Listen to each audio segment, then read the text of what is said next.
It gives me huge pleasure to be able to introduce for you this evening, in the midst of this wonderful conference, which we're all enjoying so much and taking so much away from, Carl Pope.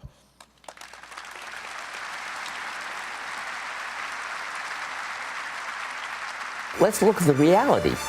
We didn't make America great by keeping buggy whips going in the 1920s. We made America great by building the world's greatest auto industry.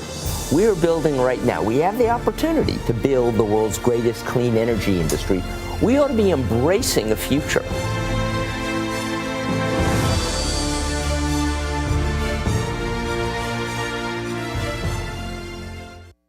Peter, thank you very much for that gracious introduction. President Costello, Madam Mayor, leaders of this incredible university, think of it being here in 1818.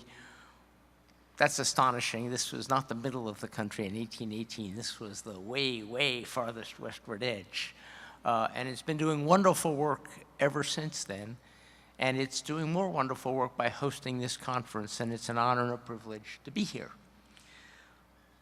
I'm going to talk about, not so much about climate, I'm going to talk about hope, the second part of the title of the book that I wrote with Mike Bloomberg, because when the book appeared, and I was talking to reporters and doing the things you do when you publish a book, you go around and you sign them and you talk about it, and everybody kept saying, hope? How can you be hopeful?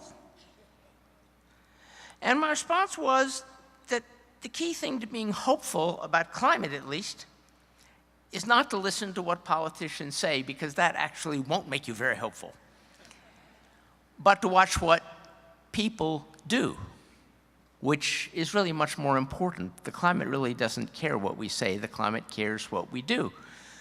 And if you pay attention to facts like the list of leadership initiatives that the mayor just laid out from the city of St. Louis, which is, after all, also the headquarters of Peabody Coal, so we have all sides of this conversation represented in this city. But the city is clearly moving forward into the 21st century. If you look at a fact which too few Americans understand, which is that one of this city's great corporations and elite civic leaders, Anheuser-Busch, announced, I believe, last week, that its beer is now made entirely with 100% renewable electricity.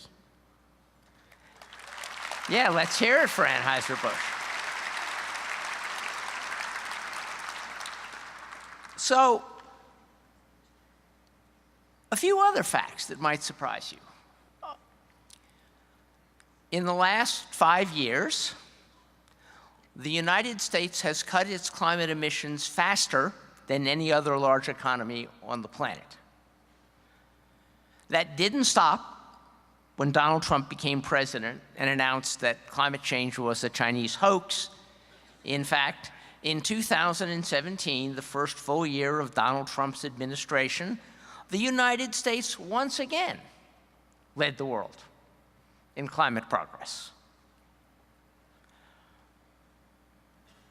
The president is on record as saying the whole idea of climate change is a hoax.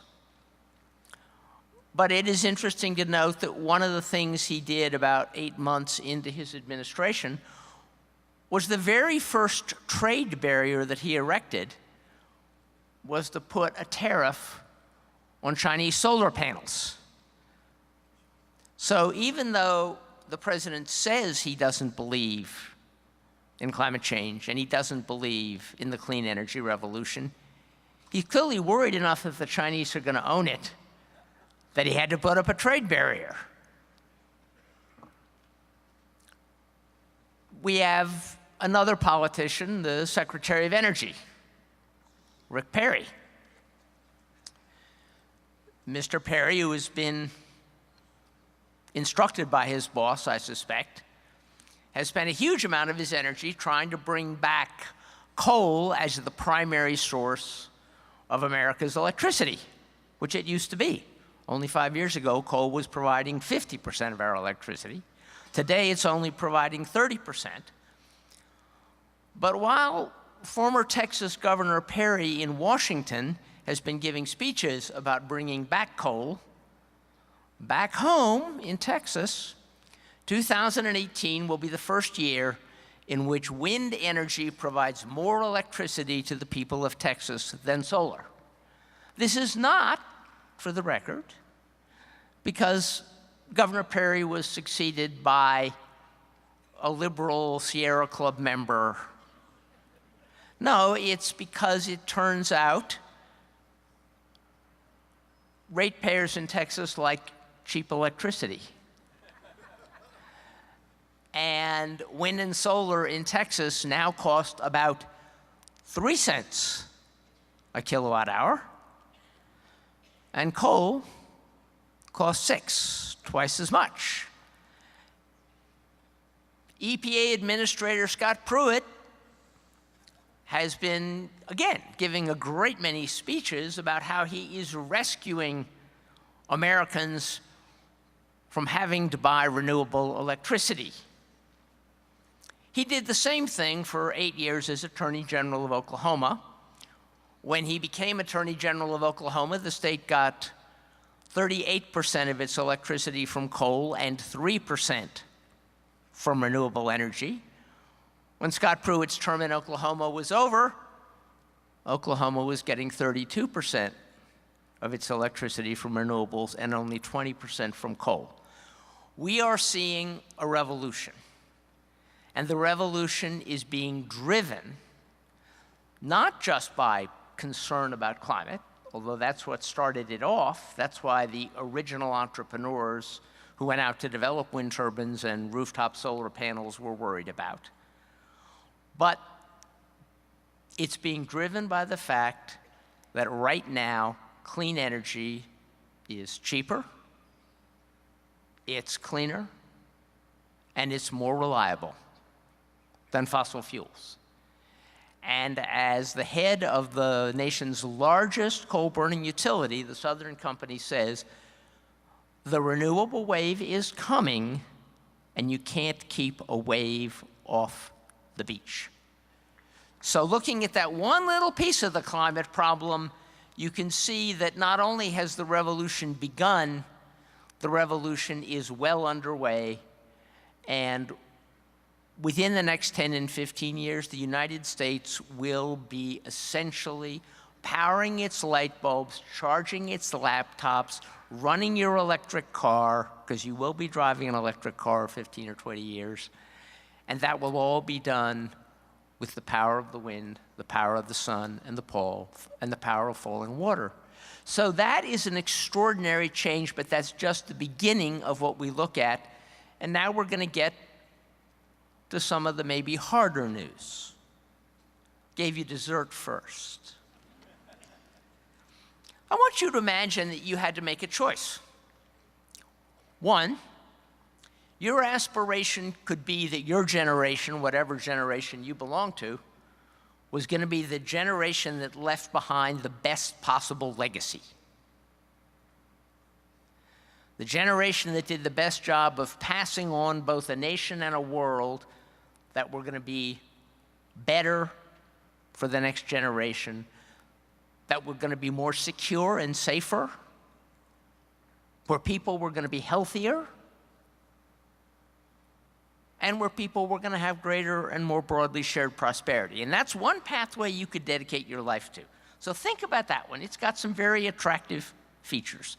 But it's not the only pathway that has attractive features. You might also decide that you wanted to be part of the generation that lived the best life, that you want to make sure that you and your family and your community right now, not in 20 or 30 years, but right now are safe. You want to make sure that their lives are long and healthy and that everybody has access to the best possible care. And you wanted to make sure, in fact, that everybody did very well economically. That's another pathway. And maybe you're torn. Maybe you're torn between making things good for the future or making things really great right now. That would be understandable.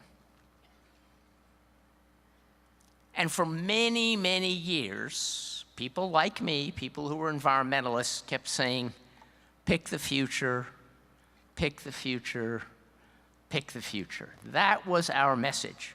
Because for many, many years, it looked like there was a choice. Actually, the good news is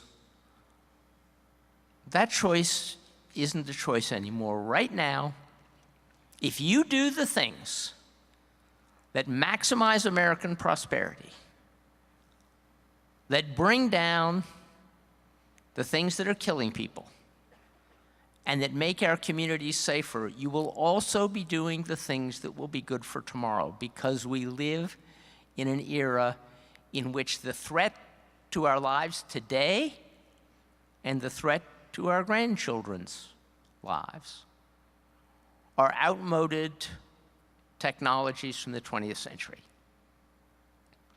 Here's the really hard fact. The economists tell us that by 2050, the world's economy would be churning out about 5 times as much economic activity as it is today. We're going to have 5 times as much in the global economy as we have today. And the ecologists have told us clearly, and Peter's one of them, that max, in 2050, we can have half as much stuff that we take out of the earth. Half as much coal, half as much oil, half as much iron ore, all the stuff that we've been taking out of the planet. There's only going to be about half as much in 2050 as they are now. Now that yields a pretty sobering piece of arithmetic. Every pound of stuff we take out of the earth, every log we cut, every ore we mine, every piece of soil we turn over, has to produce 10 times as much value. 10 times as much. We have to have an economy in 35 years that is 10 times as efficient, 10 times as creative, and 10 times as productive. And if we're not going to have great, huge new, we're not going to find another Mesabi iron ore range, for example. We're going to be driving a lot more people are going to be driving a lot more miles in 2050. So we're not going to be able to produce all those new cars from new iron ore mined from new undiscovered deposits. They're not there. We're going to have to mine our brains. We're going to have to substitute for what we used to take out of the ground, what we draw from human imagination, human creativity, and human innovation. And the core challenge that faces anybody who cares about our welfare in the next 20 years, or the welfare of our grandchildren, is to say, how can we make our societies better at being creative, at being innovative, and at getting more out of less? Let me tell you one piece of the problem that doesn't worry me. The engineers will do their part of the job. If we tell the engineers that we want ways to get around that are safer, cleaner, cheaper, and use less stress on the planet, engineers will come up with them. They're not the problem. There are about 3 groups of people I do worry about, because they have a big challenge to step up to. The first one is the bankers. The bankers are going to have to finance this. Replacing, in the next 30 years, the United States is going to have to basically replace or modernize everything we built in the last 200. Our houses, our cars, our roads, our factories, our power plants are all going to be fundamentally different in 30 years if they're going to be producing 10 times as much value for every unit of natural wealth that we provide to them. And that means we're going to have, the president talks a lot about how we need better infrastructure. Let me double down on him. He's not telling you half of it. The amount of investment we need to make in American infrastructure in the next 30 years is much, much larger than the president has been talking about. The banks would love to loan money. They do like to do that. But they're mostly in the habit of loaning money to things they understand. The next 30 years are not going to be about things we understand. The next 30 years are going to be about things we don't understand yet. So bankers are going to have to get more nimble. They're going to have to learn faster, and they're going to have to be willing to loan to things they don't understand quite as well. The second group I worry about is economists. Economists have not done a very good job of recognizing that if you live in a world that's changing faster and you make an investment, it's not going to last as long. You're going to have to get your return faster because it's going to get replaced by something better. Now, that's a good thing. It's being replaced by something better.